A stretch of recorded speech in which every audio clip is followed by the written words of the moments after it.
Hello, everyone, and welcome back. Today, we're going to be talking about toughness as a part of toxic masculinity. Now, toughness is sold as the idea that one person can be resilient or difficult to harm, so it's inherently not a bad thing. However, within the realm of toxic masculinity, it also refers to the idea that a masculine person will not demonstrate any form of emotional expression that may make them be perceived as weak. So, this could be anything from sadness to fear to needing help, or even in certain circumstances, overt expressions of joy.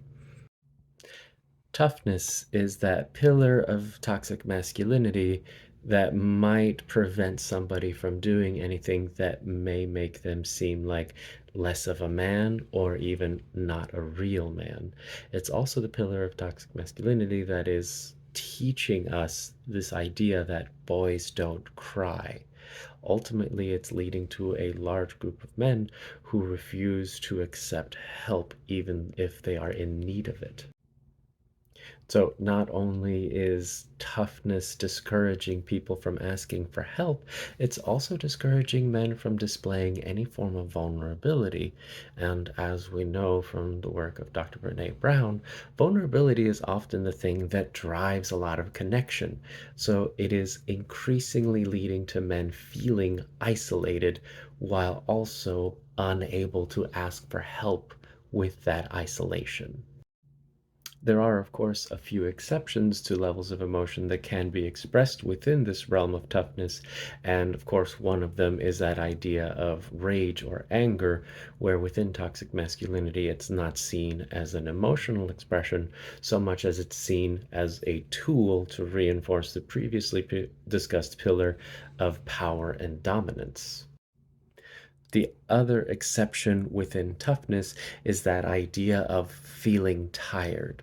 Tiredness is a perfectly acceptable feeling within the masculine male because tiredness is often a result of hard work. So, when you're tired, you don't necessarily need help, you just need rest, which is perfectly acceptable way of thinking within toxic masculinity. So then tired becomes the catch-all phrase that can be used instead of saying something like, yeah, I'm feeling depressed, anxious, overwhelmed. It can unfortunately even become a phrase that can be used when someone is experiencing suicidal thoughts or ideation. So if you have a male in your life who often ascribes to the idea of toughness, and they often complain of feeling tired or of being tired, then please do not fret. Do not shy away from perhaps asking them if they can expand on that feeling of tiredness because they may be trying to communicate more than what they are willing to with words.